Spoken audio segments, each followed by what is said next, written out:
كما يوعد لكم معمر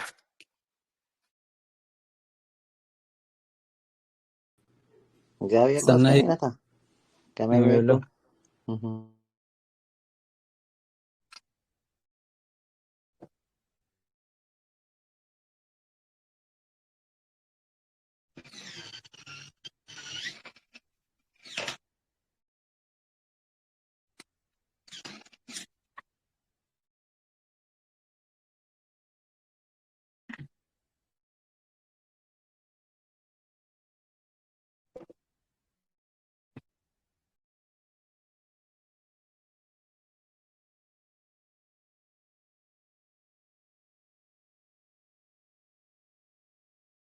ሰላም ዲያቆን ሆይ ከመይ ቀኒኻ ሎማንስ ከስራሕና ጻግዲኻ ወሎ ማንቲ ንሽይ ናጣርኺና ደና ቪክቶሪያ ዋ ደይ ምስገን ዘለ ድሕሪ ክንዲ ዋርሕ ክንደይ ዋረ ፀይድካይ ናብራ እንታይ ዓለም ግዜ ንምስናና ዘይሰማዕ ኮይኑ ዲያቆን ሆይ እዎ ናናኮ ሕጂ ሰዓት ሓደ እዩ ዘሎ እንታይ ሰዓት ሓደ ቀትሪ ናይ ቀትሪ እዋ ወላ ናይ ካናዳ ኸም ማስሊ ናይ ኣሜሪካ ማለት እየ እዋ ብክልተ ሰዓት ንፈላለዮም ሶምካ ሰዓት ክንደይ ክህልው ሰዓት 11 ማለት ወዳይ ታታ ህዝቢያ ቁርያ ረዳኸኝ ገረ ካይደ ሙዝ ትምህርቱ ገረኸኝ ይሩፍ ተካይዱ እሞሱ እንዲ ንሕናኮ ስራሕ እንዳሰራሕና ከለና ገለ ቅድሚ ሕጂ ናይ ምሸት ስለ ዝነበርና ስራሕ ሰዓት 5 ገለ ካብኡ ንኣቱ ነርና ሕጂ ግን ናይ ንጎ ተገይሮሞ ገና ኣብ ሰዓት 1 ከለና ኢና ንኣቱ ዘለና ትምህርቲ ማለት እዩ ኧረ በስመ አብ በስመ ብጣዕሚ ከቢድ እንዲ ዚላ ዲያቆን ሆይና ኹዳ ምስ ትምህርቶም ገለሲ ኦ ክብል ይብል እንታይ ዳ ሞ ትምህርቲ ደሊኻ ከምኡ ስለ ዝኾነ ነበር ከቢዳትና እያ ሓቅ ዘላ ግን ደሓቅ ሰዓት 4 ገለ እንትን ነይሩ ምሸት ኦ ከምኡ ፅቡቅ ነይሩ ሳነና ሰዓት 5 ስራሕ ንጅምር ነርና ፅቡቅ ማህል ነርና ሕጂ ግን ኣብ መንጎ ስራሕ እዩ ድሓን ሕመኩም ዝብል ኦ እግዚአብሔር ሓቂ ዘርና ንኩልና መፅኦም ኣሎ ተምሃሮ የነታ መፅኦም ኣሎ እሺ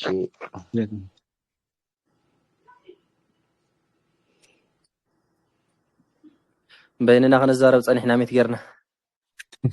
ኦ የነታ ካብዳ غير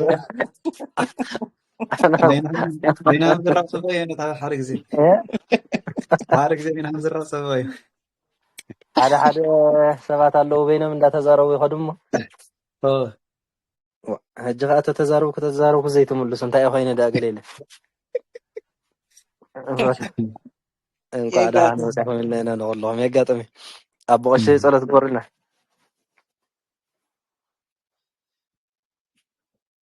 ብቐሺ ኣይምሮ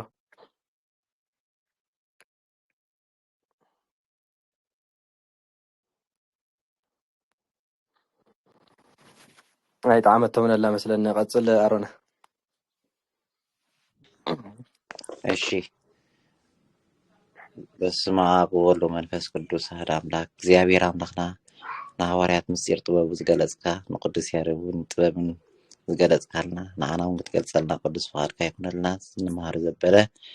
ኣብ ክንዲ 133 ሚእቲ ሰናይ ፍሬ ክንፈርየሉ እውን ቅዱስ ፈቃድካ ይኹን መምህርና ድማ ጥበብን መስዋዕልን ክትበና ንልምነካ ኣለና ንበል ኣቡነ ዘበሰማያት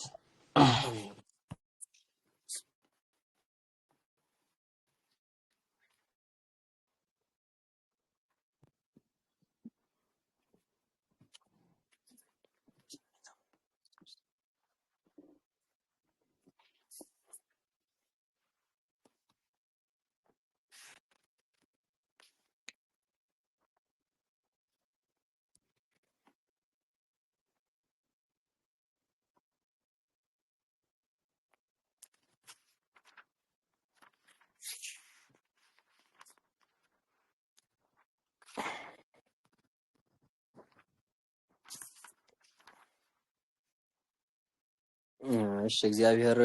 ጸሎትና ይቀበልልና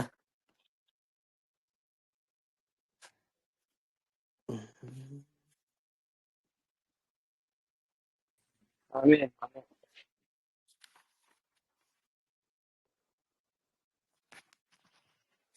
እሺ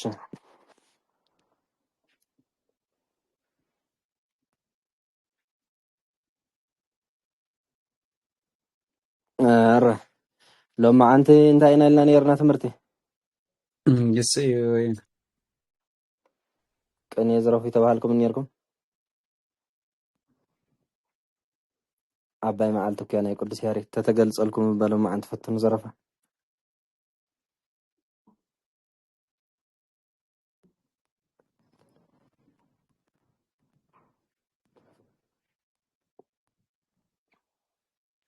مسبت لونتنا مسؤول نيران هاني كمال ቅዱስ ያሬድ ማዓስዲ لما عن تنتيجن هم دي اختبار ولا هم مسبت هلا ده مسؤولنا انا هم مسؤول نيران ዳሂ ጸልሳኒ ዝኸውን መርነ ሎማ ኣንቲ ኢለ ነይረ قال لنا سنبت يعني يرى ودا الناس أقول لكم يقولون ንሰንበት ኢለ ነይረ تمال ولا كذا تسبقتني وزي ما رجل تقال استثمار يعني يرى محقهم እንዲሁም ዳ أبو دار أبو هلا هم توني الرهبة مالك موتهم ده في رجل مرة عامل سنبت هم توني جزء هم قال له تجاري بسنبت تدارو هم غيرهم كنا كاها قالوا سو أبو دار توني الرهبة مالك كنا ሓዋዊሳ እንዲያ ዳ ታqa ሃራ እምበር ስታይ ንግበር ሽግር ዘለዎ ይኮነ ግን ባልኩ ይግረፉ አለው ዳ እንታ ተቢልኩም አብልዎ እዚህ ኮይነ ግን እንትን ንግበር ሎማ ኣንቲ ሓደ ጉባኤ ቀና ወራ ተፈተና ሁላ ጽቡቅ እወ ጽቡቅ እንተዘይ ኮይኑ ሎማ ኣንቲ እንትን ክንገብሮ ንኽእል ኢና ቅኔ ኮይኑ ጸያፍ ቅኔ ክንዘርፍ ንኽእል ኢና ሎማ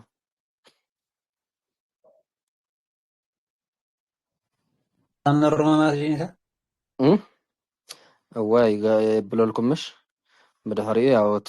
ጌጋ እንዳፈለጥኩም እንዳበልኩም ኣበይ ጌጋ ኣለ እንዳረኣና ንኸይድ ማለት እዩ ጽቡቅ የነታ እሺ ይፍቲ አቦታት ይፍቲ በስመ አብ ወወልድ ወመንፈስ ቅዱስ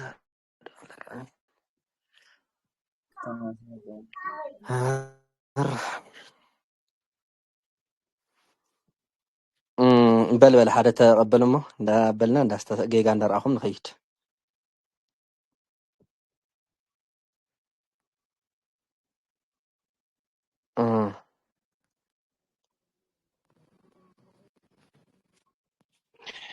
ኣየነታት ሎሚ ዋላ ክንቅበለኩም ዋላ ፀያፍ ትኾን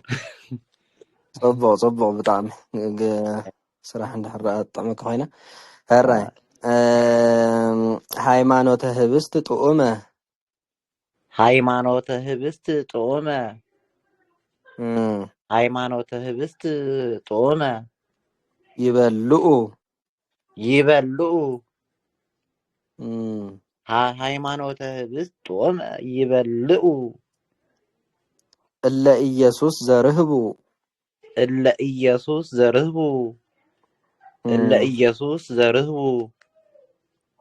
ሃይማኖተ ህብስት ጥዑመ ይበልዑ እለ ኢየሱስ ዘርህቡ ሃይማኖተ ህብስት ጥዑመ ይበልዑ እለ ኢየሱስ ዘርህቡ ሃይማኖተ ህብስት ጥዑመ ይበልዑ እለ ኢየሱስ ዘርህቡ ወእለ ይሁዳ ይበልዑ አምጣነ ውእቶሙ ጸግቡ ወእለ ይሁዳ ይበልዑ ዲዩ ይበልዑ ወእለ ይሁዳ ይበልዑ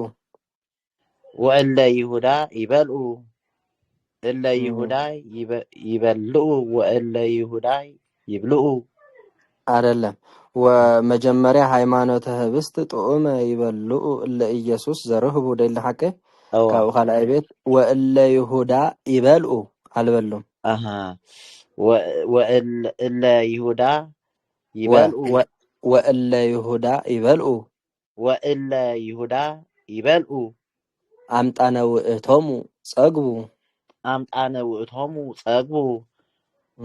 ውእቶሙ ጸግቡ እሺ ወኢ ይሁዳ ይበልዑ ወእለ ይሁዳ ይበልዑ አምጣነ ውእቶሙ ጸግቡ አምጣነ ውእቶሙ ጸግቡ። እሺ ወእለ ይሁዳ ይበልዑ አምጣነ ውእቶሙ ጸግቡ። ሃይማኖተ ህብስት ጦመ ይበልዑ እለ ኢየሱስ ዘርቡ ወእለ ይሁዳ ይበልዑ አምጣነ ውእቶሙ ጸግቡ። ሃይማኖተ ህብስት ጦመ ይበልዑ እለ ኢየሱስ ዘርቡ ወእለ ይሁዳ ይበልዑ አምጣነ ውእቶሙ ጸግቡ።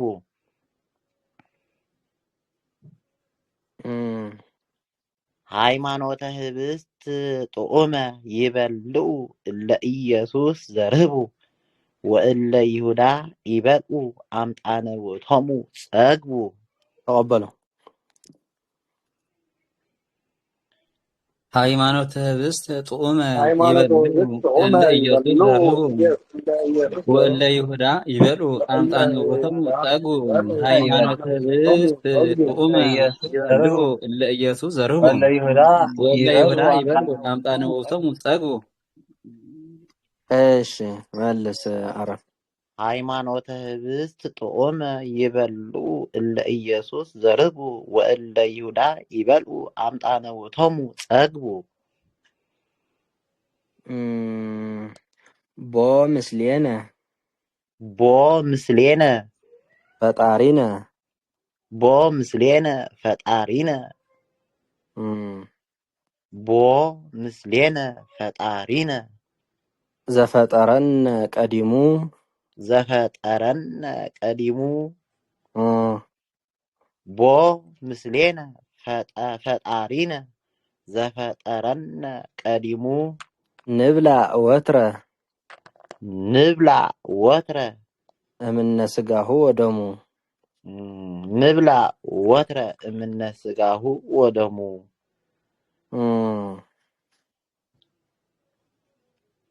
ቦ ምስሌነ ፈጣሪነ ዘፈጠረነ ቀዲሙ ንብላ ወትረ እምነ ስጋሁ ወደሙ። መልካም። እሺ ቦ ምስሌነ ፈጣሪነ ዘፈጠረነ ቀዲሙ ንብላ ወትረ እምነ ስጋሁ ወደሙ። ቦ ምስሌነ ፈጣሪነ ዘፈጠረነ ቀዲሙ ንብላ ወትረ እምነ ስጋሁ ወደሙ። ቦ ምስሌነ ፈጣሪነ ዘፈጠረነ ቀዲሙ ንብላ ወትረ እምነ ስጋሁ ወደሙ።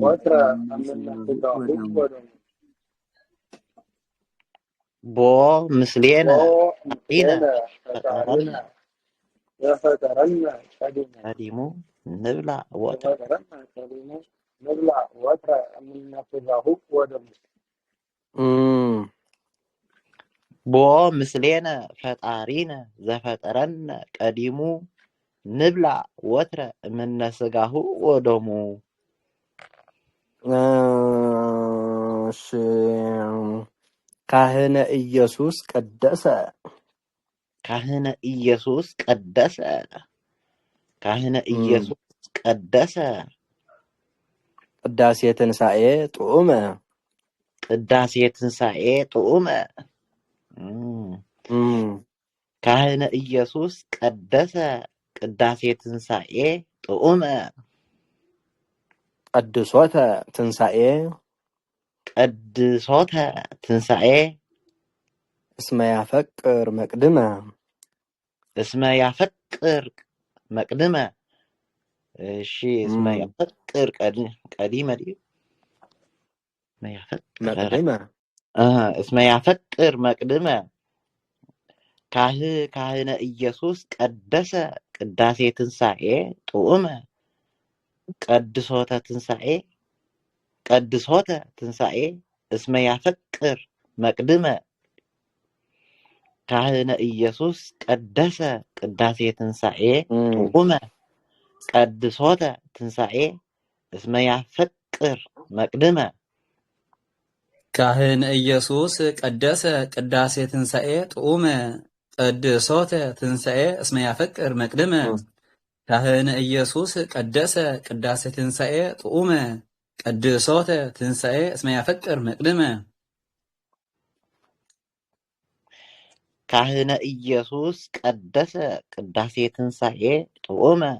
ቀድሶተ ትንሣኤ እስመ ያፈቅር መቅድመ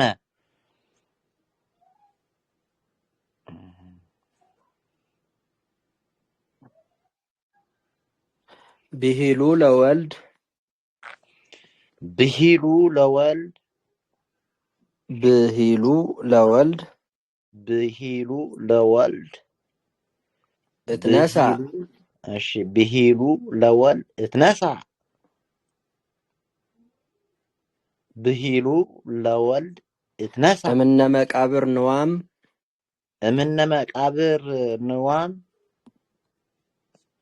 ብሂሉ ለወልድ እትነሳ እምነ መቃብር ንዋም ብሂሉ ለወልድ እትነሳ ብሂሎቱ ነው። እሺ እትነሳ አራ ብሂሎቱ እትነሳ እምነ መቃብር ንዋም ብሂሉ ለወልድ ዳ እሺ ብሂሉ ለወልድ እትነሳ እምነ መቃብር ንዋም ብሂሎቱ ዘዮናስ ብሂሎቱ ለዮናስ ዘዮናስ ዳ ብሂሎቱ ዘዮናስ ብሂሎቱ ዘዮናስ ብሂሉ ለዘአልዓዛር ድኩም ለዘአልዓዛር ድኩም ዘርብ ደንብ ጌርኩም ሓዝዎ ብሂሉ ለወልድ እትነሳ እምነ መቃብር ንዋም ብሂሎቱ ዘዮናስ ብሂሎቱ ዘዮናስ ብሂሉ ለዘአልዓዛር ድኩም እሺ ብሂሉ ለወልድ እትነሳ እምነ መቃብር ንዋም ብሂሎቱ ዘዮናስ ብሂሉ ለዘአልዓዛር ድኩም መልካም ብሂሉ ለወልድ እትነሳ እምነ መቃብር ንዋም ብሂሎቱ ዘዮናስ ብሂሉ ለዘአልዓዛር ድኩም ብሂሉ ለወልድ እትነሳ እምነ መቃብር ንዋም ብሂሎቱ ዘዮናስ ብሂሉ ዘለአልዓዛር ድኩም ብሂሉ ለወልድ እትነሳ እምነ መቃብር ንዋም ብሂሎቱ ዘዮናስ ብሂሉ ዘለአልዓዛር ድኩም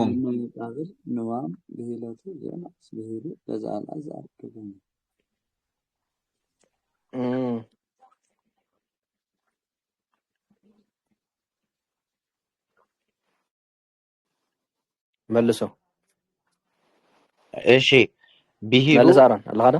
ብሂሉ ለወልድ እትነሳ እምነ መቃብር ንዋም ብሂሎቱ ዘዮናስ ብሂሉ ለዘአልዓዛር ድኩም ክርስቶስ ተለወ ክርስቶስ ተለወ ክርስቶስ ተለወ ክርስቶስ ተለወ እግረ ዮናስ አይሰማህን ጸናህ እግረ ዮናስ እግረ ዮናስ ክርስቶስ ተለወ እግረ ዮናስ ወአልዓዛርሃ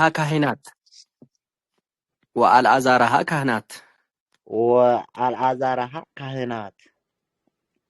እሺ ክርስቶስ ተለወ እግረ ዮናስ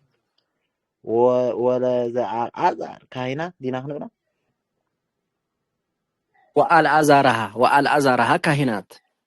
ወአልዓዛርሃ ካህናት እሺ ክርስቶስ ተለወ እግረ ዮናስ ወአልዓዛርሃ ካህናት አምጣነ አልዓዛር ዮናስ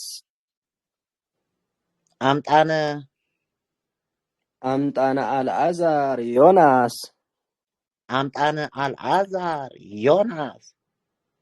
ገበርተ ትንሣኤ ጸሎት አምጣነ አልዓዛር ዮናስ ገበርተ ትንሣኤ ጸሎት አምጣነ አልዓዛር ዮናስ ገበርተ ትንሣኤ ጸሎት ክርስቶስ ተለወ እግረ ዮናስ ወአልዓዛርሃ ካህናት አምጣነ አልዓዛር ዮናስ ገበርተ ትንሣኤ ጸሎት ክርስቶስ ተለወ እግረ ዮናስ ወአልዓዛር ካህናት አልዓዛር ዮናስ ገበርተ ትንሣኤ ጸሎት ክርስቶስ ተለወ እግረ ዮናስ ወአልዓዛር ካህናት አምጣነ አልዓዛር ዮናስ ገበርተ ትንሣኤ ጸሎት ክርስቶስ ተለወ እግረ ዮናስ ወአልዓዛርሃ ካህናት አምጣነ አልዓዛር ዮናስ ገበርተ ትንሣኤ ጸሎት እሺ ደልና ትንሣኤ ብእሲት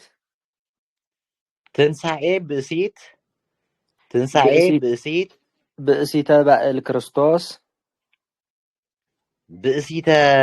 ክርስቶስ እሺ ትንሣኤ ብእሲተ ባእል ክርስቶስ ትንሣኤ ብእሲተ ባእል ክርስቶስ ትንሣኤ ብእሲተ ባእል ክርስቶስ ብእሲተ ብእሲ ይእቲ ላዕለ መቃብር ተስላስ ብእሲተ ብእሲ ክርስቶስ ዲናይና ብእሲተ ብእሲ ይእቲ ካልአይ ቤት ብእሲተ ብእሲ ይእቲ ብእሲተ ብእሲ ይእቲ ላዕለ መቃብር ተስላስ ላዕለ መቃብር ተስላስ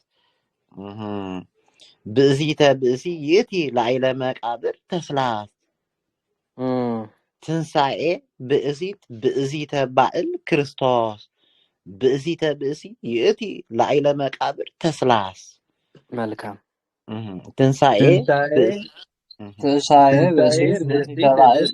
ክርስቶስ ብእሲተ ብእሲ ይእቲ ላዕለ መቃብር ተስላስ ትንሣኤ ብእሲተ ባእል ክርስቶስ ብእሲተ ብእሲ ይእቲ ላዕለ መቃብር ተስላስ ትንሣኤ ብእሲተ ባእል ክርስቶስ ብእሲተ ብእሲ ይእቲ ላዕለ መቃብር ተስላስ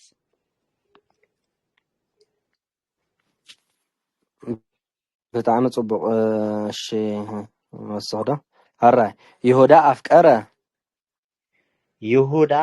አፍቀረ አይሁዳሃ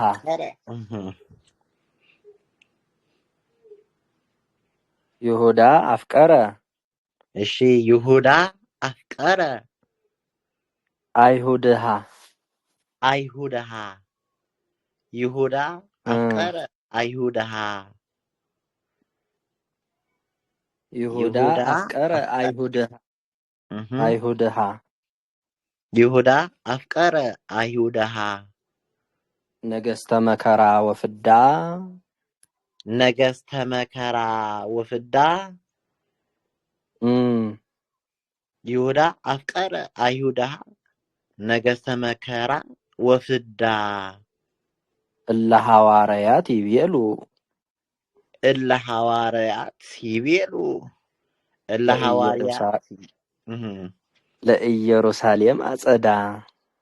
ለኢየሩሳሌም አጸዳ እለ ሐዋርያት ይቤሉ ለኢየሩሳሌም አጸዳ ይሁዳ አፍቀረ አይሁድሃ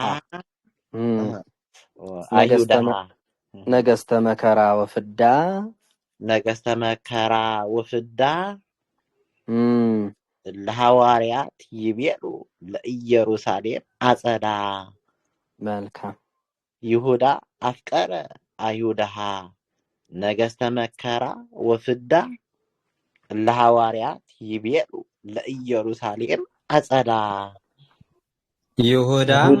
አፍቀረ አይሁድሃ ነገስተ መከራ ወፍዳ ለሐዋርያት ይቤሉ ለኢየሩሳሌም አጸዳ ይሁዳ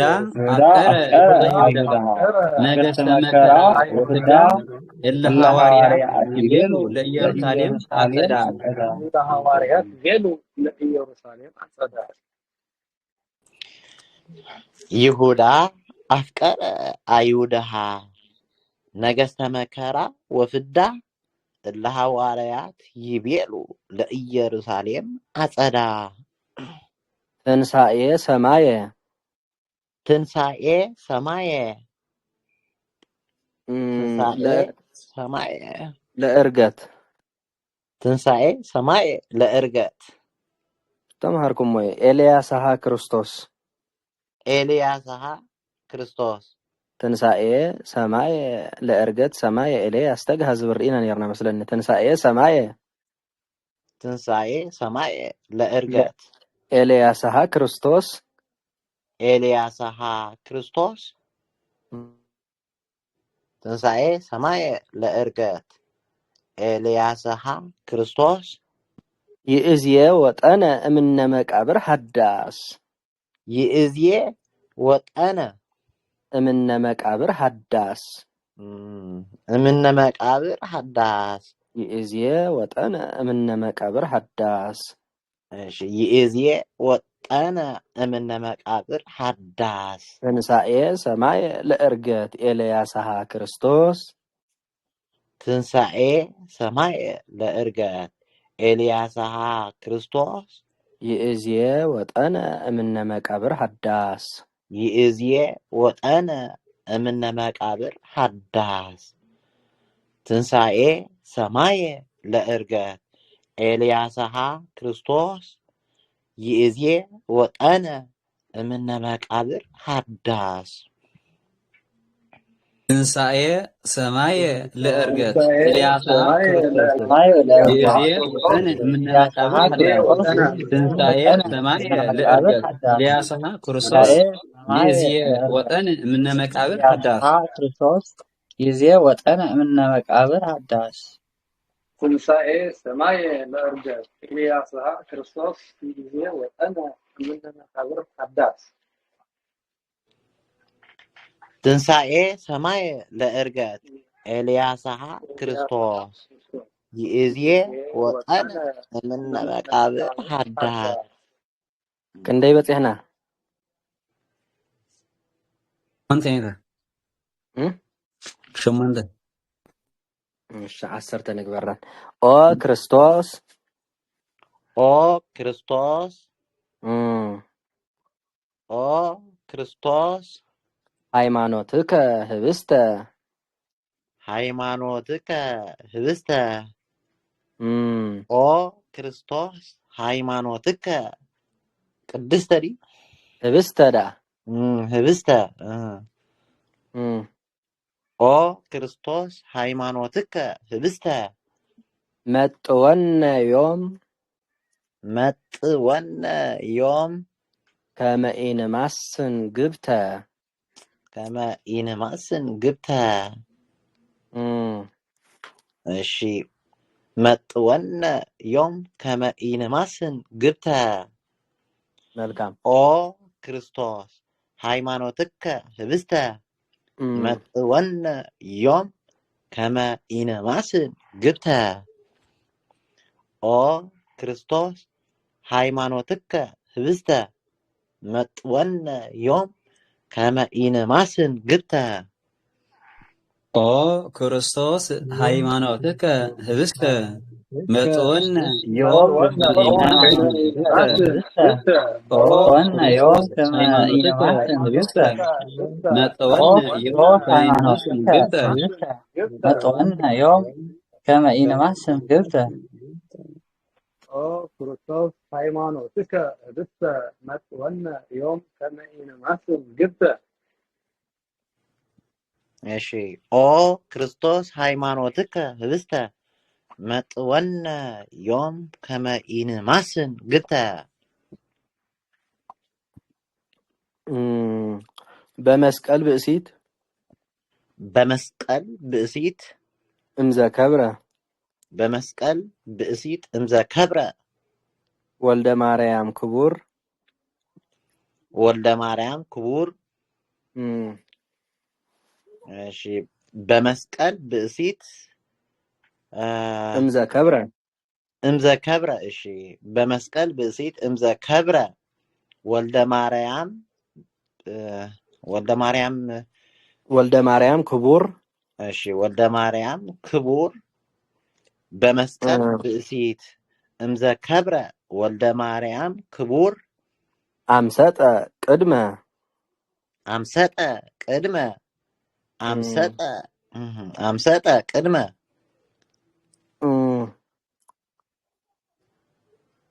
በመስቀል ብእሲት እምዘ ከብረ ወልደ ማርያም ክቡር አምሰጠ ቅድመ መልስ እስኪ በመስቀል ብእሲት እምዘ ከብረ ወልደ ማርያም ክቡር አምሰጠ ቅድመ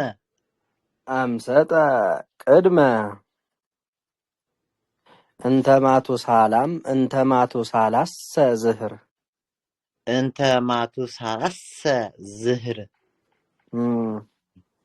አምሰጠ ቅድመ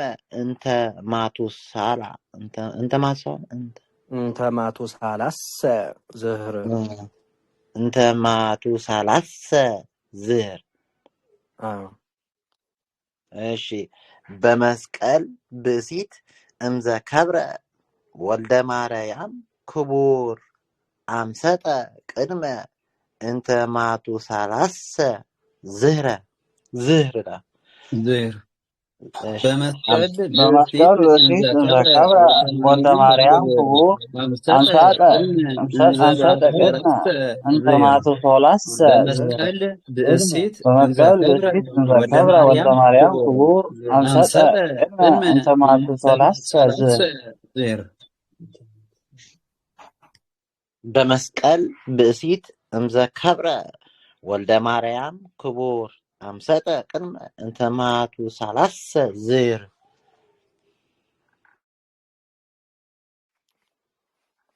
እሺ አኽለና ይኸውን ራእየሞ ጊዜ ርኢና ከዓ ንወስኽ እዚአን ቀዲምና ንፍታሕ እሺ አሰርተ መልስ እስኪ በመስቀል ብእሲት እምዘ ከብረ ወልደ ማርያም ክቡር አምሰጠ በመስቀል ብእሲት እምዘ ከብረ አስተውዕሉ ብደንቢ አስተውዕሉ እዚ ፀያፍ ቅኔ እንድሕር ዳ ፅቡቅ ጌርኩም ሒዝኩሞ ሽግሩ ክርድአኩም እዩ ማለት እዩ እዚአን ሕጂ ኩለን ተገይረን ዘለዋ ቅኔ ብሽግር ዝተመልአ እሺ በመስቀል ብእሲት እምዘ ከብረ ነው ወልደ ማርያም ክቡር በመስቀል ሴትዮ የከበረ የከበረ የሆነ ወልደ ማርያም ከወልደ ማርያም ትብሉ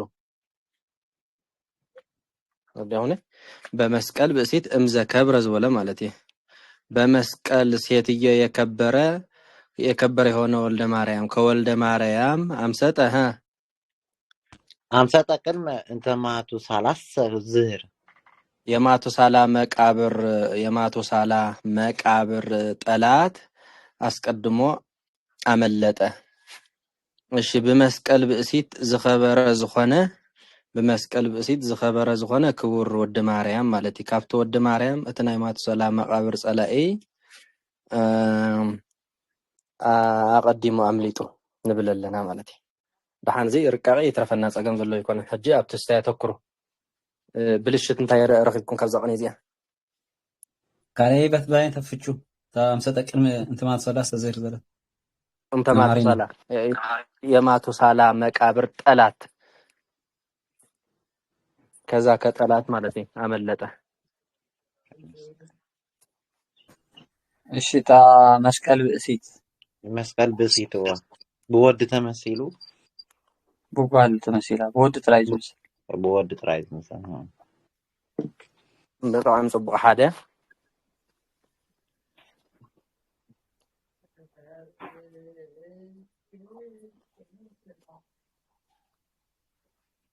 ካብዛ እምዘ ከብረ ወልደ ማርያም ክቡር ዘለተኻ ወልደ ማርያም ናብ እቲ ከብረ ሓሊፉ ናብ መነሻ ባለቤት ክኸውን ይክእልን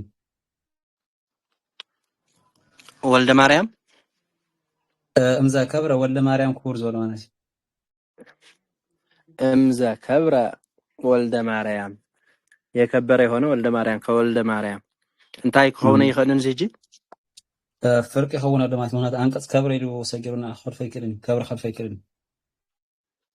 እንታይ ሸግረሎ ስለ አምዘ ከብረ ጴጥሮስ እና የከበረ የሆነ ጴጥሮስ ከጴጥሮስ ኮን በሊና መነሻሪ ስራቱ በኋላ ጽቧል ለሱ አምዘ ከብረ ወልደ ኦኬ ነው ዝሮ ዝሮ ግን ተኸባብሳ ሸግረለያ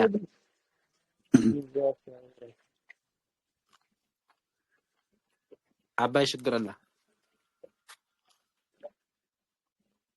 አምዘ ከብረ ከወልደ ማርያም የሆነ ከወልደ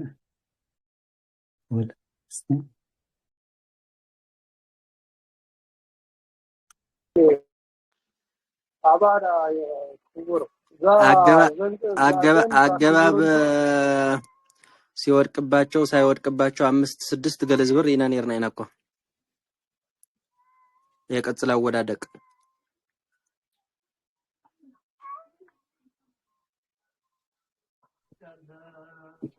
ወስናይ ቀጽሪና ይረንሰኒ መዚያ በአዝመጸትያ እጅራይ እንታይ ይኹም ክትሪዩ ዘለኩም መስለኩም ውስጥ ተሳሳቢነት ቀን ይኽግበርን ከሎ መጀመሪያ ትርጉም ይተሓዝ ብድሕሪኡ ሞያ ይርአ ማለት እዩ ብድሕሪኡ ይርቃቕ ይርአ ዘን ሰለስተ ነገራት ሓደ ባለቅን ይኹም ማለት ዝግበይ እንደገና ውስጥ ተሳሳቢነቱ ከዓ መናመን ይሰሓበለ ዝብል አማርኛ ተቀጽለና ለና ወልደ ማርያም መንን ኩቡርን ዘና ወልደ ማርያም ተቀጽለና ያ አንተ ብልሽታላ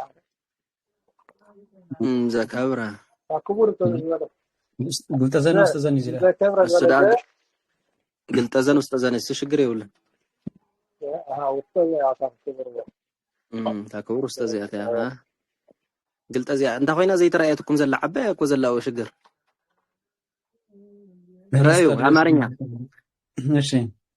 በመስቀል ሴትዮ ደሃን ዚያ ፍሪጥኩም አለኩም በመስቀል ሴትዮ የከበረ የማርያም የከበረ ክቡር የሆነ የማርያም ልጅ ከማርያም ልጅ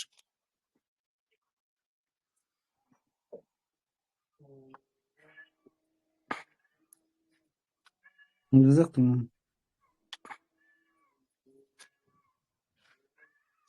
በለ አጋባብ ገንጽል እንደ ተረዳሁም ወይ አጋባብ እንትን ሲወድቅባቸውና ሳይወድቅባቸው ዝብል መገንጽል አደ ታሆይን ምርዳ ይበኩምላ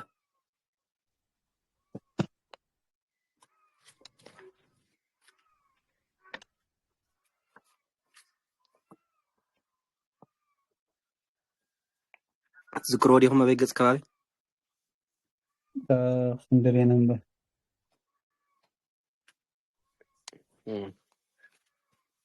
قد يزر خبر خبيه برفات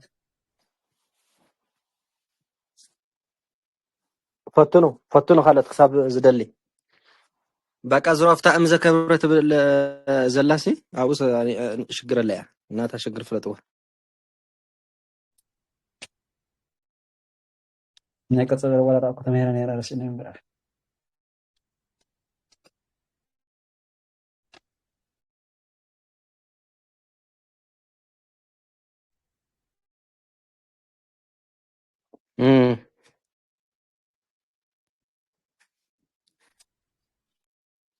በደንብ ተማየርኩም ያው ማይቀጸልኩም አጋብ ሲወርቅባቸው 5 አጋብ ሳይወርቅባቸው 6 ይልና እምዘ ተሰቅለ ገለ እንዳበልና ይናሪና ነርና ዚያር ኸደም ዘኒ የቅጽል አወዳደቅ አጋብ ሲወርቅባቸው 5 አጋባብ ሳይወርቅባቸው 6 ናቸው አጋብ ሲወርቅባቸው አምላክ ዘተሰቅለ በመስቀል ወዘ ደም አምላክ ዘተሰቅለ በመስቀል ወዘ ደም ምን ሲው አጋብ ሲወርቅባቸው አይደለም አጋብ ተባይል ዘለ እሚ ሕጂ ረአይ እሚ ስለዚህ እዚህ ጽቧለሁ ታዘ አውሮቢያ ዘለጅ ላን አምላክ ዘበመስቀል ተሰቅለ ወዘ ደም ውስጥ ተሳሳቢነት እጅ በመስቀል የተሰቀለ አምላክ እጅ በመስቀል ይላል የተሰቀለ ታዘ ተቀጽ ይላል እዚሁን ጽብቆ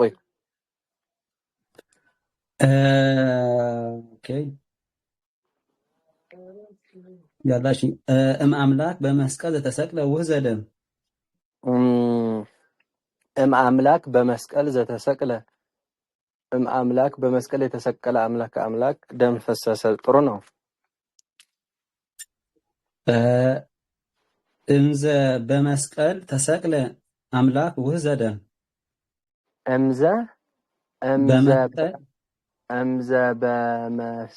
በመስቀል የተሰቀለ አምላክ ደም ፈሰሰ። ጥሩ ነው። እንዘ ተሰቅለ በመስቀል አምላክ ወዘደም እምዘ ተሰቅለ ነው። እምዘ ተሰቅለ በመስቀል አምላክ ወዘደም እምዘ ተሰቅለ በመስቀል አምላክ ወዘደም በመስቀል የተሰቀለ አምላክ ደም ፈሰሰ። ጥሩ ነው። በመስቀል እምዘ ተሰቅለ አምላክ በመስቀል ኦኬ በመስቀል እምዘ ተሰቅለ አምላክ እንዳይል በመስቀል እምዘ ተሰቅለ አይልም። አዎ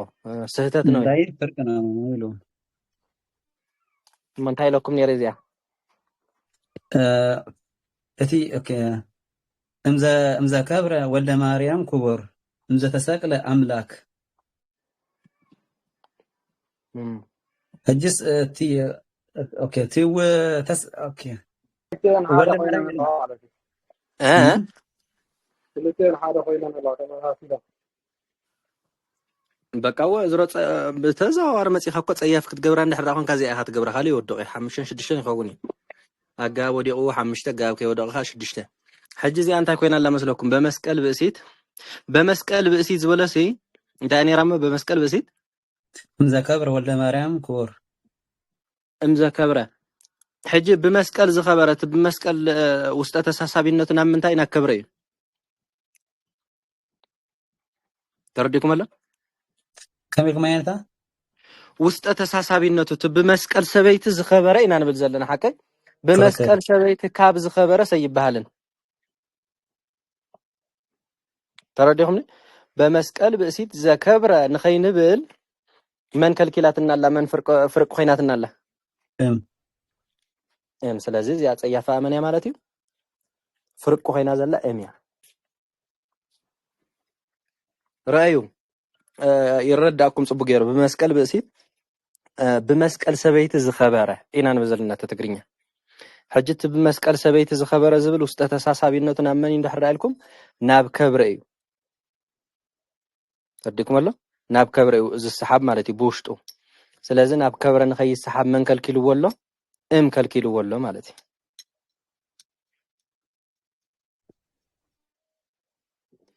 በመስቀል ከይብልካ ደቂቅ በደቂቅ አይገሰግስም አይደል? ስለዚህ እዚያ ብልሽት ያ ማለት የተረዳያትኩም ዲያ እንተ ዘይ ተረዳያትኩም ሕተቱ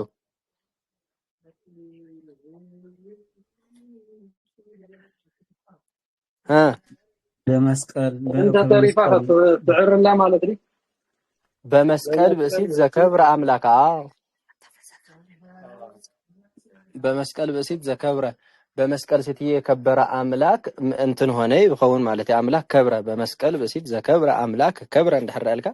በመስቀል ሴትዮ የከበረ አምላክ ከበረ ማለት ትችላለህ። አሁን ግን በመስቀል በሲት እምዘ ከብረ አምላክ ሐጅዚ አንታክት ኮንትሮል ያመስለኩም እምዘ ከብረ አምላክ ይልና የከበረ አምላክ ከአምላክ ምባል ንኸሊና ተዋና ነገር ተደሊ ዘሎ ግን በመስቀል ሰበይት ዝኸበረ አምላክ ካብ አምላክ እንዲና ንዘልና ተትግርኛ ሐጂ በመስቀል ብእሲት ዝበለታ መስቀል ሰበይትሲ ንእም ሓሊፋ ናብ ከብረ ክትሰሓበ ይትኽእልንያ ማለት እዩ ውስጠ ተሳሳቢነቱ ተሰሓቢ ክልተ እዮም ሓቀይ ውስጠ ተሳሳቢና ግልጠ ተሳሳቢ ይባሃሉ እዚ እኮ ሪና ኢና ንኣብነት ሰሓብቲ ክንደይ ድዮም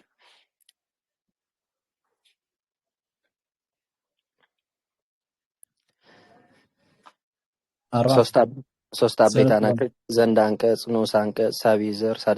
ሳልስ ቅጽል እዚኣቶም ኩሎም ሓቀይ ሰሓብቲ እዮም ሕጂ እዚኦም ኩሎም ግን ብምስሓቦም ይራኸቡ እዮም ሓቀይ ብምስሓቦም ይራኸቡ እዮም ዝፈላለዩሉ ኣለዉ ንኣብነት አበይት አናቅጽ ካብ ንዑስ አንቀጽ ብምንታይ ይፍለይ ኣብ ምስሓብ ግዜ نو سانكس تنابيبو صحبي خلي حكي يا اي مرة مستير كبلي خلي عبيت انا كنت تنابيبو صحبي يخل اليوم أيكورون اي خدم بزي كايف فعلالي مالتي زرا خبرن زفعلالي لنا له لازم دحري لكم دحر قصيركم مخردكم الناس ياتا خوينا زلا تاشجر فرق يا خوينا زلا ماتنا يتسابنا يتساب فرق خوينا لا مالتي وسط بقل ميت تساسا تخوني راهن إذا بقل ميت تخوني راهن كميل انا ابن نعمتي بمسكر بس يوزل بس يولد ما رمز الله تتلوني راه اسكت اتهزر اريحس كلها علىها نفحت بلندي أفتي زراق نعمت أمزا كبرة بمسكر بس يتزول يرجي بتعمي خون سدا ندحر نافت حار أوكي إذا نقل مثل نافت خاصة زلا تميجي عرف مثلا ندحر تمريس تخبر كل جنت كالات تكون زلا مالك هو بدنبه اقوم دال لك العلي الكابكم بيبكي صنيح انت انير هو نعم ما سيجندي يخوني هو بدنبه حج كتا شجر كوينا زل اميا محلاف كلي زل ترافيك متاوقع خير اخاس يحلف كان تقول لا مالك متاوقع زي ولا سوي يحلف المتشم زونه ترافيك حج زما اغابات زياتن كاي بولايس يوم مالتي حج مسقل بسيت ناب كبره ክትحلف زي كالت انتي كوينا اندحر لكم متاوقع بالله متاوقع حازتنا الله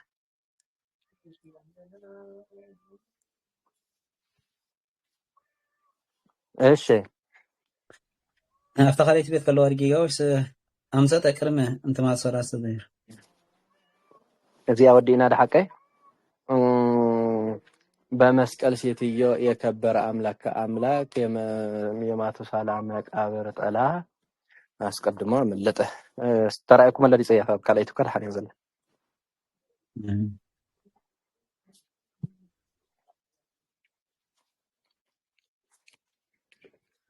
እሺ ግልጽ ዲያዚያ هو قلت أنت نخيد እሺ فرق بين اللافت يا بمسقل بقال شيء زي مسيل نعمل ክልተ ጌጋ ረኺብና ኣለና ወ ኤረካ ተማቱ ሳላስ ትብዘላሲ እዚ ሰያፍ ክኾን ከሎ እቲ ቅፅል ኣትዎ ዲ ኤረካ ለይኮናት ማቱሳላ ወዳቅ እንዲዩ ማቱሳላ ማቱሳላስ እሺ ማቱሳላ ወዳቅ ወዳቂ ሰያፍ ዝኸውን እኮ ብሳደ ዝውድእ ኮይኑ ዝለዓል እዩ እዛ ሰህጅ እንታይ ኮይና መፅያ ዘላ ተረኣስ ንኣብነት በዓል ሙሴ ኣለዉ ሳብእ ብዘይካ ንመን ኢና ነርና ብዘይካ ንሳድስ እና ንግእዝ ንኩሎም ተስኢልና ነርና ማለት ኣዋጅ ዘፍርሱ ግን ኣሃዛት ርኢና ነርና ማለት እዩ ክልኤተስ ኣሃዱስ ሰለስቱስ እንዳበልና ርኢና ነርና ኣብ ካልእ ግን ንኣብነት ብዘይካ ንተነሽ ማለት እዩ ብዘይካ ንተነሽ ንኩሉ የልዑለ እዩ ሰ ንኣብነት ብሙሴ ኣሎ ንባዕሉ ሙሴስ ክንብል ንኽእል ኢና ብሳብእ ከዓ መሰንቆስ ክንብል ንኽእል ኢና ቅዳሴስ ክንብል ንኽእል ኢና ደብተራስ ክንብል ንኽእል ኢና ንተነሽ ግን እንታይ ይገብሮ እዩ ማለት ንተነሽ ከዓ የውድቆ ማለት እዩ ንተነሽ ከዓ የውድቆ ንሳድስ እንድሕር ዳ ኮይነን ከዓ ከማሁ ማለት የውድቆ ካብ ብዝተረፈ ግን ያው ንኩሉ እንዳልዓለ እዩ ዝኸይድ ነዚ ዘፍርሱ መነመነ እዮም እዞም ኣሃዲኦም እዞም ኣሃዛት እዮም ንኣብነት ርኢናየ ነርና ኢና ተዋራራስ ዝበሃሉ ሎ ምሽቶ ኣሃዱ እንድሕር ዳ ኢልና ብገቢር ግዜ ሕጂ እንታይ ክብል ነይርዎ በታ ኣዋጁ ንካብ መንዲ ዞርሶ ሳብእ ኣሃዶ ክብል ነይርዎ ግን ኣዋጅ ኣፍርሶ ምን ሆነ ኢልና ርኢና ነርና ኣሃደ እዩ ዝብል ሓቀ ክልኤቱ በታ ኣዋጅ እንታይ ክብል ነይርዎ ክልኤቶ ክብል ነይርዎ ማለት ክልኤተ ስለዚ እቶም ኣሃዛት ኣብቲ ገባብ ዝረኣናዮም ናይ ተዋራራሽ ኣፍራሽነትና ናይ ንባብ ኣፍራሽነት ኣለዎ እሺ ግልጽ እሺ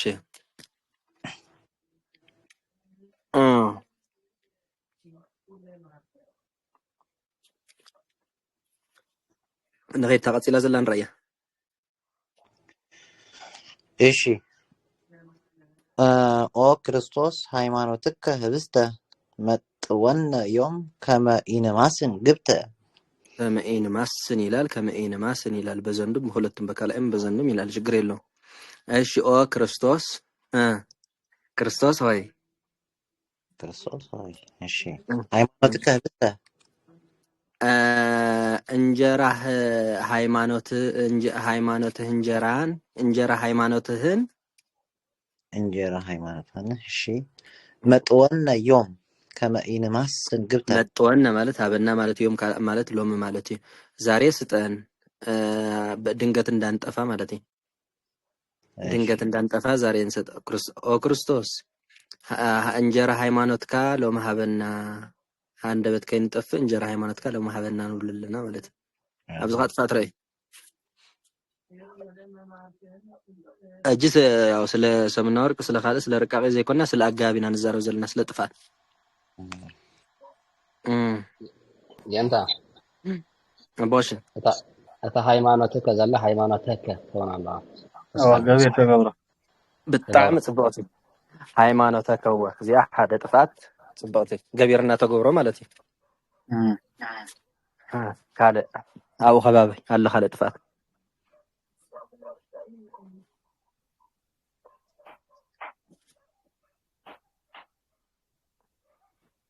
ተወሳኺ ሓንቲ ጥፋት ኣለ ሰም ለወርቅ ስንት ነገር ያተርፍለታል ዝብሪ ኢና ነርና ነዚ ዝተምሃርኩም እዩ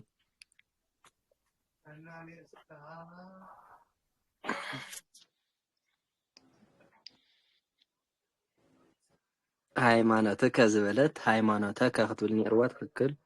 ካልእኸ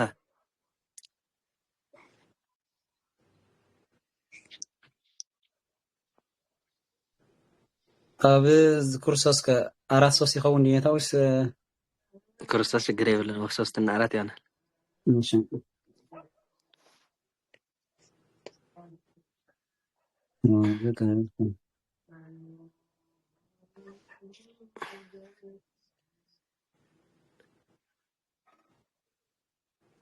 سينكم حزوا بدم بغيركم حزوا حجزين ጥፋት ጽቡቕ ሓደ ግዜ እንዲያውም ከነዘውተር ለና ሕልፍ እንዳበልና ቅን ያጽያፍ ክንገብርና እና እዚ እንታይ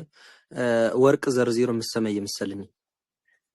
ወርቅ ዘርዚሩ ከሰም ጋራ ይመስልም ዝብሪና ነርና ሐቀ ሃይማኖት ዝበለው ወርቅ እዩ ዋላ ሃይማኖተከ ህብስተ እንተበለ ህብስተከ ሃይማኖት ዳኹል ለለው እምበር ሃይማኖተከ ህብስተ ኢሉ ወርቅ ዘርዚሩ መሰመይ ይመስልን ሰም ዘርዚሩ ዳሉን ወርቅ ዝመስልን በር ወርቅ ዘርዚሩ መሰማይ ይመስልን ዝብል አዋጅ ነዚ ከአፈራሲ ገብሮ ማለት እዩ ካልኣይ ቤት ታይ ነይሩ መጥወነ ዮም ከመ ኢንማስን ግብተ ከድሓኒ ዘለ ግልጽ ድያ እዚኣ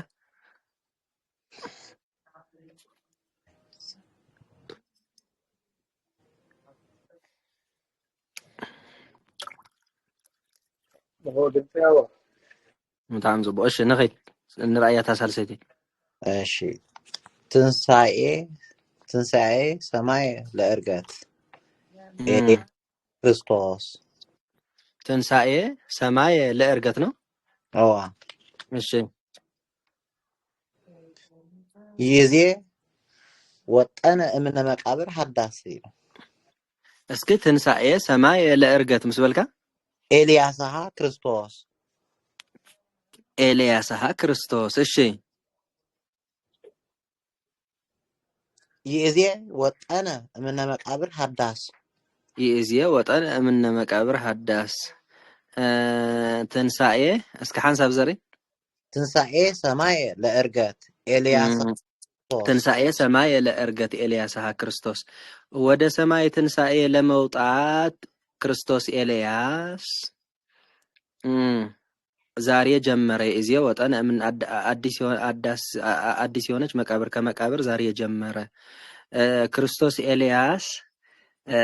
ናብ ሰማይ ትንሣኤ ንምዕራግ ሓዳሽ ዝኾነት መቃብር ምን ካብ መቃብር ሎሚ ጀሚሩ ንብለለና ማለት እዩ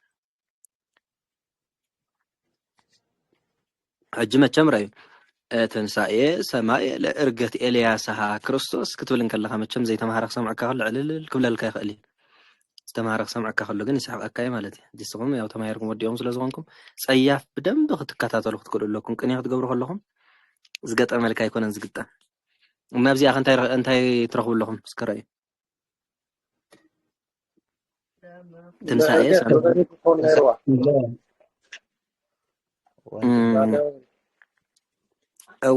ስለዚህ እንታይ ኮይና ታጸያፋ እንታይ ኮይና እዚያ ለእርገ ዘመን ፍርቅ ኮይኑ ማለት እዩ ከመይ ክትብል ነይረዋ ትንሳኤ ለእርገት ወይ ከዓ ትንሳኤ ለእርገት ሰማይ ወይ ከዓ እርገት ሰማይ ለእርገት ሰማይ ትንሳኤ ከማ ክትብል ነይረዋ ማለት እዩ ትክክል ለእርገት ሰማይ ትንሳኤ ክትብል ነይረዋ መንክርታ ዝበልካ ይትኸውን ነስክበላ ለእርገት ሰማይ ንያዳ ብዘይ ደገራ ነይረኛታት ይወጣበት እስክበላ ከመይ ኢልካ ነይርካ እርገት ሰማይ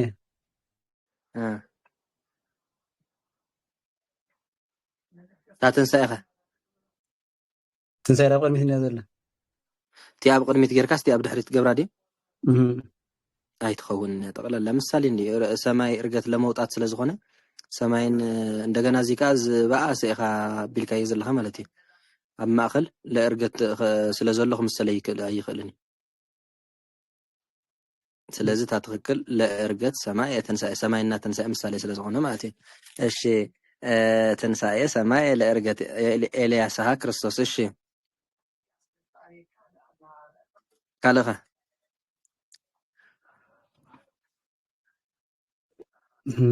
ኤልያስ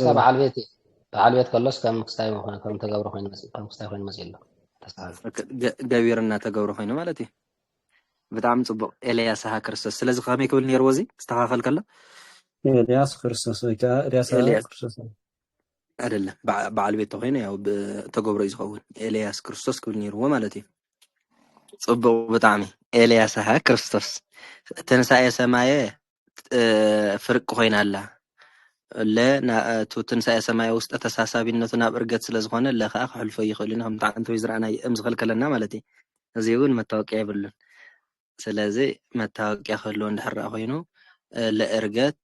ሰማይ ትንሳኤ ክብል ኣለዎ ማለት እዩ ኤልያስ ክርስቶስ ዝበለካ ፅቡቅ ገቢርና ተገብረ ኮይኑ ቀፂላ ካልአይቲ ቤት እንታይ ነይራ ይእዜ ወጣነ እምነ መቃብር ሃዳስ ደህና ነው ይሄ የለው እንቅፅል ነው በሉ ሕቶ እንተዚያለይኩም ቀጽሉ እሺ ይሁዳ አፍቀረ አይሁዳሃ ነገስተ ከራ ወፍዳ ለሐዋርያት ይቤሉ ለኢየሩሳሌም አጸዳ እሺ ትርጉም እንዳስተዋልኩም በደንብ ጽሙና ይሁዳ አፍቀረ አይሁዳሃ ነው አዎ ነገስተ መከራ ወፍዳ ይሁዳ የችግርና የፍዳና የችግር ነገስታት የሆኑ አይሁዶችን ወደደ ለሐዋርያት ይቤሉ ለኢየሩሳሌም አጸዳ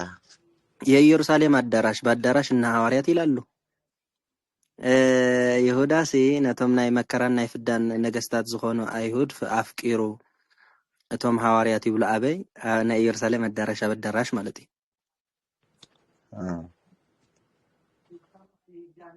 ዝኻረ ይጽየፍ አይሁዳ ዳይብ ድንበር አይሁዳ አይሁድን በጣም ናይ መድበል ስም በገቢር ጊዜ በራሱ እንጂ በባይድ አይነገርም ማለት እዩ ሓዝብል ንሓደ ሰብ ጥራይ ማለት እዩ ይሁዳ ድንበር አይሁዳ ክብል ነይሩ በጣም ጽቡቅ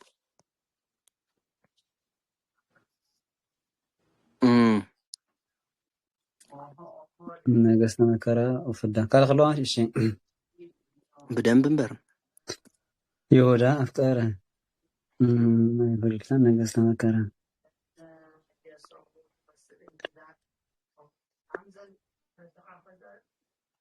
አካላይ ቤት እና ሐዋርያት ይቤሉ ለኢየሩሳሌም አጸዳ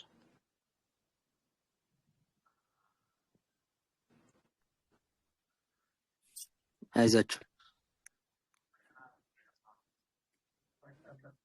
ለሐዋርያት ይቤሉ ለኢየሩሳሌም አጸደ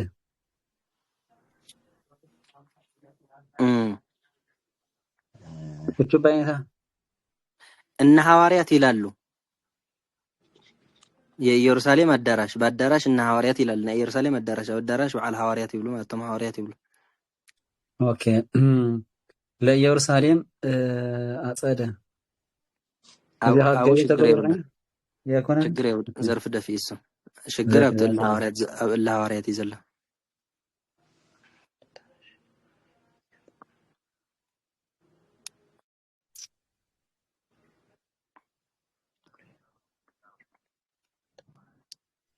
ይበሉ أفتح الهواريات والعصي الهواريات بزح قيمة أما خا فإن العونة هذي بيتروس بلن من على عدد هذا بتاع صبايا رخيب كيا لها إلا سنة حدا إذا بزح عمر نبزح حتى يبزحني تملسي هو بتاع صبوا زيادة حقيقة إلا بيتروس إلا باولوس إلا مريم إلا زبلنبر إلا حواريات إلا يهود إلا إسرائيل يلون وبزح نزل حي بزحن نزل ملا جري كان ما يدلي نحكي ملي سلازم نزقول اللي ما يزلي بيتروس كا باولوس حدا سلازم ملأ ببيتروس نحرد إلا بيتروس يلقى حواريات مو ما بقول لهم إلا جورج سيلكا سمعتها مو ما بقول لهم إلا تكلم عن التلكا صار كم بمو ما بقول لهم سلازم كلهم صاركان كلهم سمعتات كلهم حواريات كلهم ليقاونت ناخذ صوع تقبرك تحجزك اللمبر نبزحات يتبزحن يا هاي تملسي تفكر نغيت እሺ ትንሣኤ ብእሲተ በዓል ክርስቶስ ይእቲ ትንሣኤ ብእሲተ በዓል ክርስቶስ ሀብታም ክርስቶስ የሀብታም ክርስቶስ ሴት የሆነች ምሽት የሆነች ትንሣኤ ሴትዮ እሺ ብእሲተ ብእሲ ይእቲ ላይ መቃብር ተስላስ በመቃብር አዳራሽ ላይ የሰውዬ ምሽት ናት። እሺ ትንሣኤ ብእሲት ሀብታም ክርስቶስ ናይ ሀብታም ክርስቶስ ሰበይቲ ዝኾነት ትንሣኤ ሰበይቲ ኣብ ልዕሊ ኣብቲ ልዕሊ መቃብር አዳራሽ ናይ ሰብኣይ ሰበይቲ እያ። እስኪ የነታ ድገማ ሓንሳብ ሀብታም ክርስቶስ ናይ ሀብታም ክርስቶስ ሰበይቲ ዝኾነት ትንሣኤ ሰበይቲ ኣብ ልዕሊ መቃብር አዳራሽ ናይ ሰብኣይ ሰበይቲ እያ። ብእሲተ ብእሲ እቲ ዝበናይ ማለት ናይ ሰብኣይ ሰበይቲ እያ። ኣብዚ መዓት ጌጋታት ይዘለሽ ናይት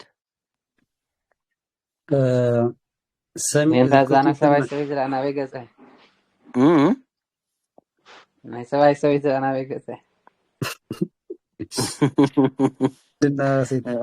ናይ ሰብኣይ ሰበይቲ ናብ ካልእ ኮይነ بقدامي جمر من كحوح أحسن حنا إلى سويت استقليتي تقدامي تدلي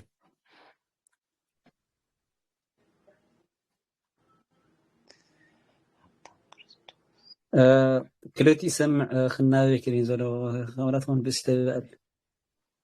بستغطي هذا أي أنت بأسيته بقالنا كورسوسيكم السالي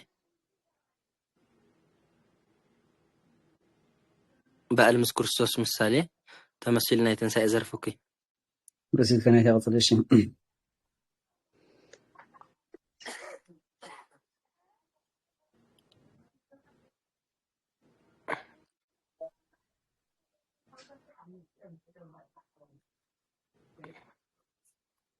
تنسى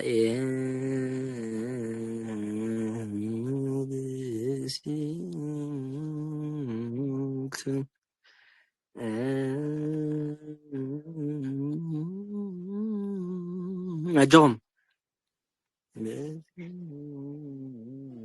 እንታ ትንሣኤ ብምንታይ መፅኡ ዘሎ ብሰብኣይ ድዩ መፅኡ هو تنسى بسبيت مصيبه ሰበይትን ሰበይቲ ተመሲሉ ዘሎ تنسى هو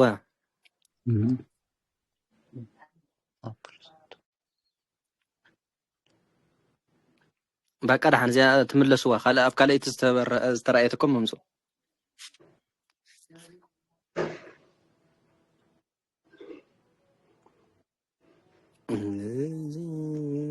هذا ستايلر هذا بسيط بعيد ولا بسيط صح نتمنى عن مثله صابينا تاريخنا قتل نابتن سايبسيت اوكي ولت إياجم بقل ولت بقل إياجم ده بنرينا يا نجبا تزيب لكم يا دنجل ولت الإياجم بقل دنجل ولت إياجم بقل دنجل دنجلو لإياجم بقل نبنا رينا نيرنا زي كله بستمهاركم مزمسي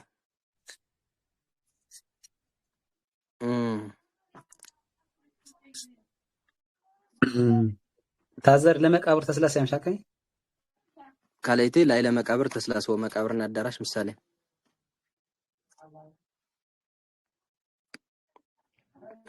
أو ده حني زله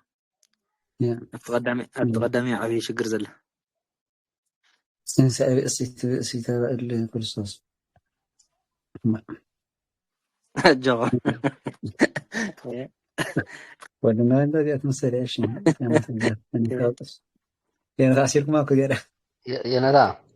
أبوجي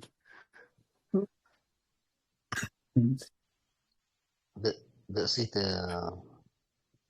ولا وين عين تصلب بقسيت عين تصلي أنا استريام سيلاتكم صريحة يا ندى برانك تقولون هاي تلو زيادة لا بتخذ عباي صيف اللازية بتعمل عباي صيف دنقل ولا تأيا جنب بعد بزر استوعبت ويتدرر ولا هم نقرأكم نسيت كان هذا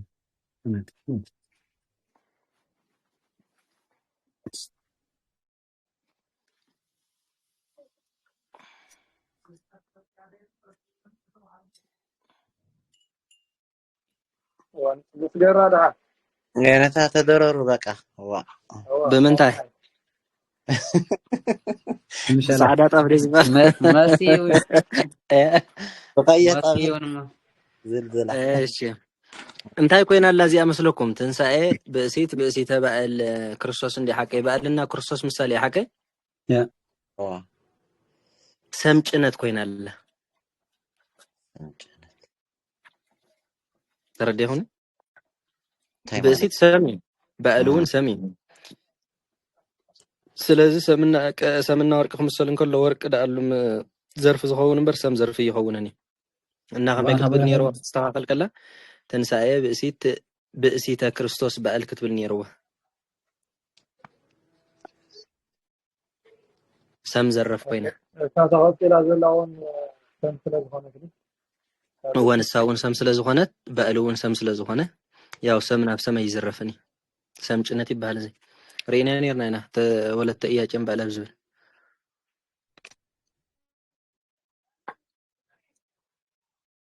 حزوا ካልአይት እንታይ ነራ በሲ ይእቲ ላይ ለመቃብር ተስላስ ናይ ሰብኣይ ሰበይቲ ኣነ ብለለና ኣብዚ ካረ እስክብዚ ከ ዓቢ ፀያፍኩ ዘሎ እንታይ ኮይነ ይተራእየኩም አብደለ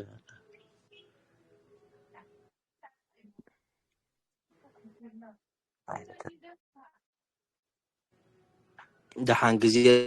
ንምቁጣብ እዚኣ እንታይ ትብል ኣዋጅ ትሕዙ መስለኩም ሰም ንበይኑ ዘርፍ ክኸውን ይኽእልን ይፈፂሙ ብእሲ ሰም ይሓቀ ሰም ንበይኑ መን ምዃንስ ኣይተገልፀን ኣሎ ማለት እዩ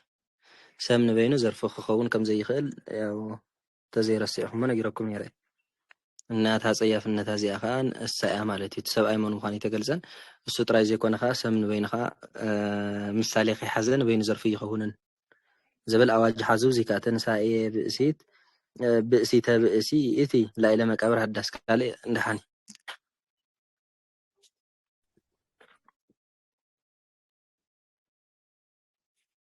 زيادة زي ترددكم حتى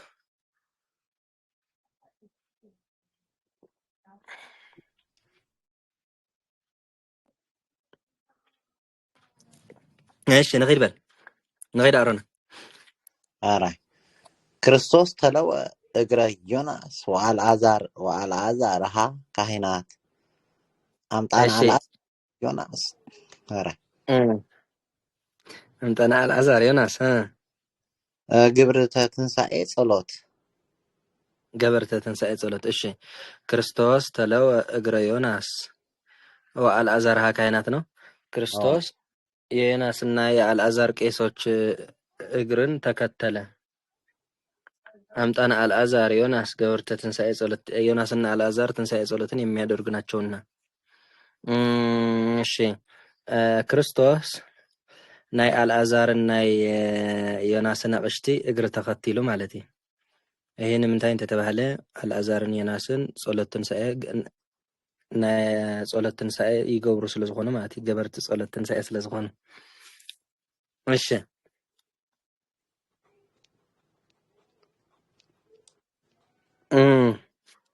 ሙዚቃ ካርኸቡ ክርስቶስ ተለወ እግረ ዮናስ ወአልዓዛርሃ ካህናት አምጣና አልዓዛር ዮናስ ገበርተ ትንሣኤ ጸሎት ነው እሺ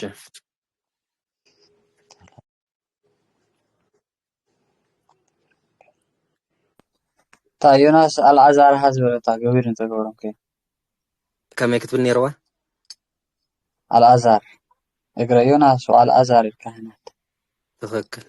ብጣዕሚ ጽቡቅ እግረ ዮናስ ወአልዓዛር ካህናት ነይርዋ ገቢርና ተገብሮ ኮይና ማለት እዩ ብጣዕሚ ጽቡቅ እሺ ክርስቶስ ተለወ እግረ ዮናስ እሱ ጽቡቅ ታረኺባለ ሕጂ ካልኣይ ድለዩ አምጣና ማን ነው አምጣና አልዓዛር ዮናስ ነው ገበርተ ትንሣኤ ጸሎት ትንሣኤን የሚያደርጉ ናቸው እነዚህ እኮ ልሓን ይዘለ እሳያን የራ በቃ ታባ አልዓዛር ሀዝበለት ወአልዓዛር ወይ የማያወርዳቸው ቀለማት ስንት ናቸው በዋው የማይወርዱ ሰለስተ ማንና ማን ሃከዊ ጽቡቅ እሺ نغيد عمش لو احنا بيهلو لو اتنسى من مقابر اتنسى بيهلو لو اتنسى من مقابر نوام بهيلوتو زيوناس بهيلو لالعذاب دكوم بهيلو لولد اتنسى من مقابر نوام ከእንቅልፍ መቃብር ልነሳ የወልድ ማለት እሺ ቢሉ ለወልድ እትነሳ ልነሳ የወልድ ማለት እሺ ቢሂሎቱ ዘዮን እሺ ቢሂሎቱ ዘዮናስ ቢሂሉ ለዛ አልዓዛር ድኩም የደከመ የሆነ አልዓዛር የአልዓዛር ወገን ደግሞ ያው ክርስቶስ የክርስቶስ ደግሞ ማለት ዮናስ የማለት ዮናስ ማለት ነው የማለት ዮናስ ማለት ነው እሺ ቢሂሉ ለወልድ እትነሳ ወይም ተንሳይኩ ትነሳ እነሳ ማለትም ይቻላል ካብ መቃብር ድቃስ ይተሰአል ለኾነ አይወልድ ምባል ዝደኸመ ዝኾነ አልዓዛር ናይ አልዓዛር ወገን ክርስቶስ ናይ ክርስቶስ ደሞ ማለት ዮናስ ናይ ማለት ዮናስ ማለት እዩ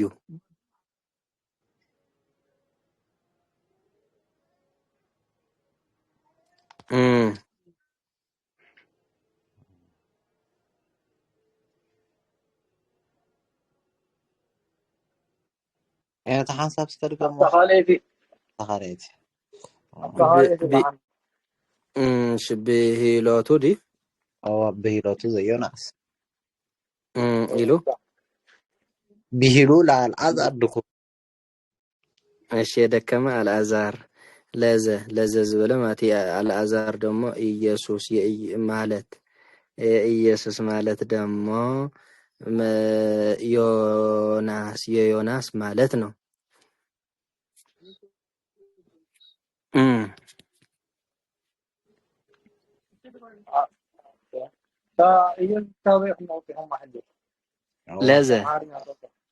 لازم زين حتى حالي يجي بيجيلوتو زيونا والولا زابه على المكتب عنده أبغى مكتوب خون نيروا بيجيلوتو ليونا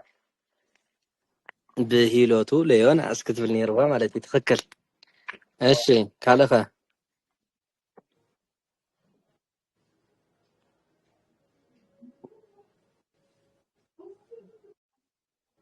أب قدامك بهيلوتو لولد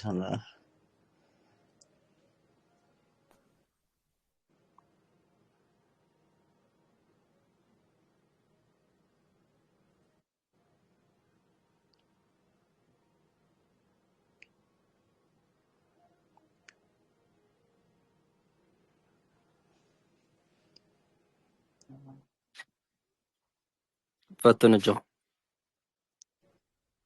أفتقدامي يعني أزي نبيه ليل لهم زي اللو زي النخمة أزي أرني حق بتعم صبغ سلازم خميكتو نيروا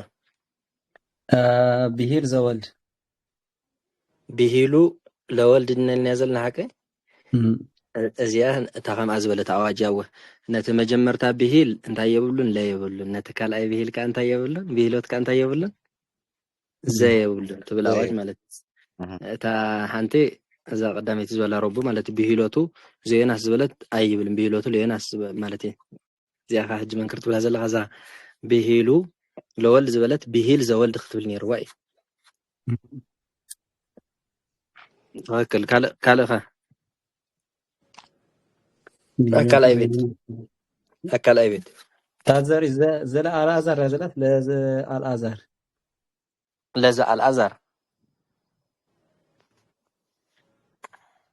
حجكو صياف كتري خلهم زي مالك وعلى خطري لكم لا زي ما استسبر خيه الخمر أي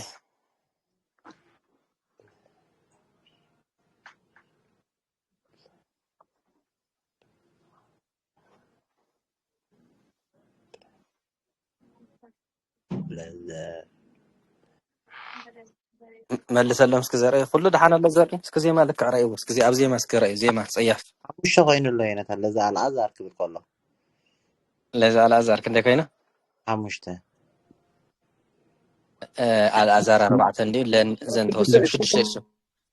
يكون لتقبلي زار أزار أنت أنا تقبل دكوم الصدحاني بيجيلوتو باينتا قدامي هذا تفكر بدعم صبغ بيلا ترن كنت كينا 4 ودا فينا ما عراتينك إيش نغيت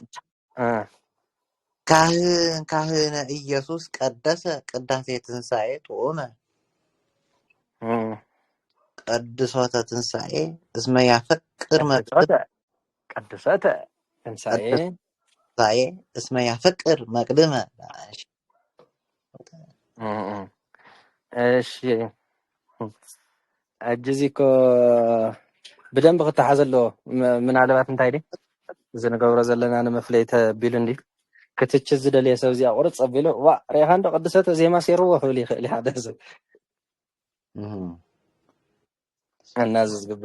زقبر زلقني بدن بقى تحزول لكم كله صيافي ولا حنت طعيه بلون مفليت تقبري እሺ መልስ እስኪ ካህነ ኢየሱስ ቀደሰ ቅዳሴ ትንሣኤ ጦመ ካህነ ኢየሱስ ቀደሰ ቅዳሴ ትንሣኤ እሺ ካህን ኢየሱስ ቄስ ኢየሱስ ተብሎ እዚህ ጋር ቄስ ኢየሱስ የጣፈጠ የሆነ ቅዳሴ ትንሣኤን አመሰገነ ቀድሶተ ትንሣኤ እስመ ያፈቅር መቅድመ ማመስገን ትንሣኤን አስቀድሞ ይወዳልና እሺ እቲ ቀሺ ኢየሱስ ሲ ዝጣዓመ ዝኾነ ቅዳሴ ትንሳኤ ቀዲሱ ይሄዳ ስለምንታይ እንተተባህለ ቅዳሴ ትንሳኤ ፍቅር ስለዝኾነ ማለት እዩ معات لكم أبزي كاري كهنا يوسف زولي أبزي كهن كوني واحدة انتاي كوينو انتاي صيافي كلتي مسامع كلتي مسامع تنايب لتسمي تنابو تنايب دي الله هو كهنا إيسوس تنايب نيجا كلتا السمع تنايب كلتا السمع تنايب ما يمسلم زبل عواج زيكا هكذا طعم صب كهنا إيسوس قداسه فاينير قداسه تنسقون ايش كالاي بيت كان قدسوتا تنساي اسمها يفكر مقدمه مالك رأي هذا تنساي تقبلها قبلها يقبل من الوداعي بالطعم صبق زيما مالتي ايش كالها زيما سيرو صبق قدسات زولها قدسات الميرو قدسوت زبلها قدسوت بخمه غير تدورة يفكر كويس ما يفكر كويس يا يفهم كويس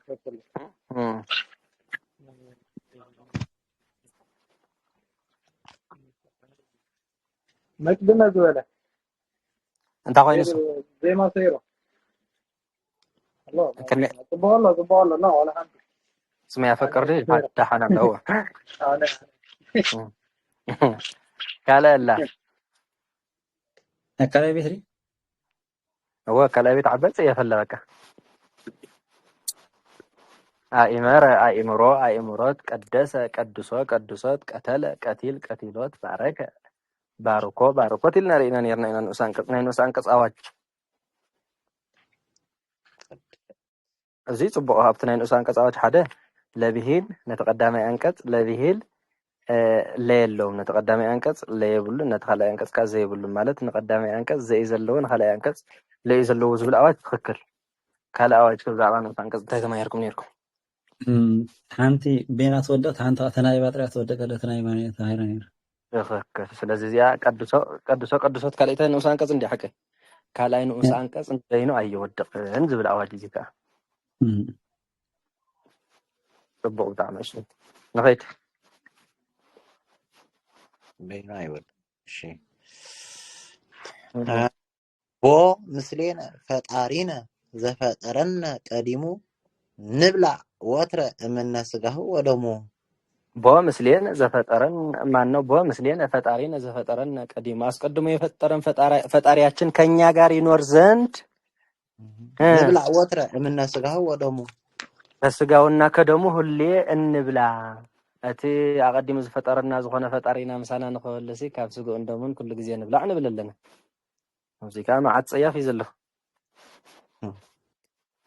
ስጋሁ ወደሙ አያቱን ይኩና ነይሩ መስራን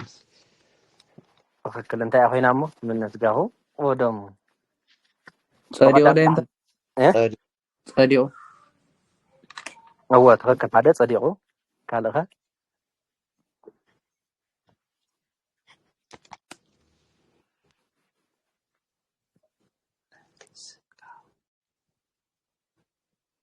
زبل اسغا እንታይ ዝብል ሾኸ ወሰትየ ደምየ هو ካብ ስጋው እንደምን ንብላዕ ይባሃልን ካብ ስጋው ንብላዕ ካብ ደሙ ንስተ ይዝባል ዝለኩም ሓደ ደሓን ክሕግዘኩም እሺ በቀዳማይ ጀምሩ እዚ አስተውዕሉ አቀዲሙ ዝፈጠረና ዝኾነ ፈጣሪና ምሳና ንኸሉ ሲ ናንብዘልና ይኖር ዘንድ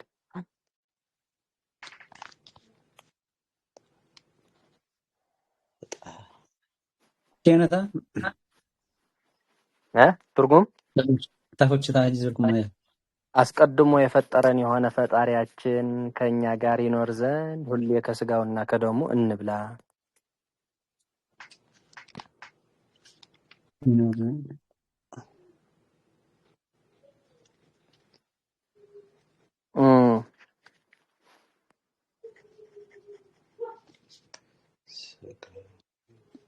ስለነበር አናቅጽ መቼም ብዙ ተማህራን ይርናና ነበር አናቅጽ ማን ናቸው? እስኪ ካብ ነበር አናቅጽ ሰለስተ ተጠቅሱ። ቦ ይቤ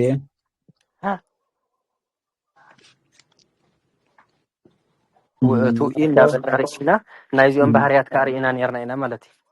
አረባብሖኦም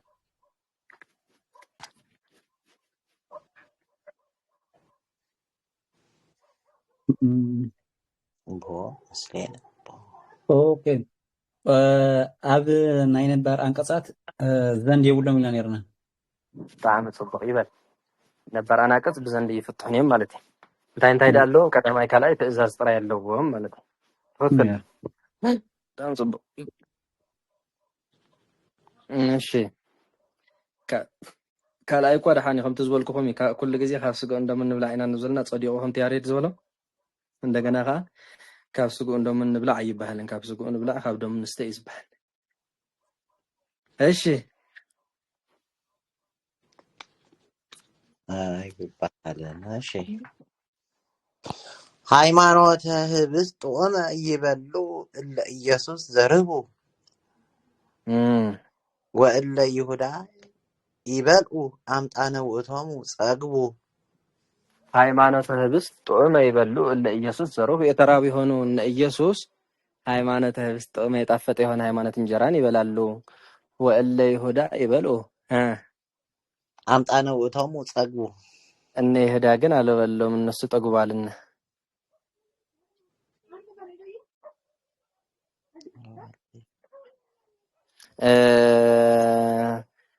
በዓል ኢየሱስ ተምዝ ጦመይ ዝኾኑ በዓል ኢየሱስ ሃይማኖት ህብስት እንጀራ ሃይማኖት ይበልዑ ኣለዉ እቶም በዓል ይሁዳ ግን አይበልዑን ይሄን ምንታይ ዘይበልዑ እንተተባለ እሳቶም ጸጊቦም እዮም እሞ አይበልዑን ማለት እዩ በዓል ይሁዳ ሃይማኖት ህብስት ግንባር ፀያፍ ነበር ብጣዕሚ ጽቡቅ ከመይ ክብል ነይርዎ ሃይማኖት ክብል ነይርዎ ማለት እሺ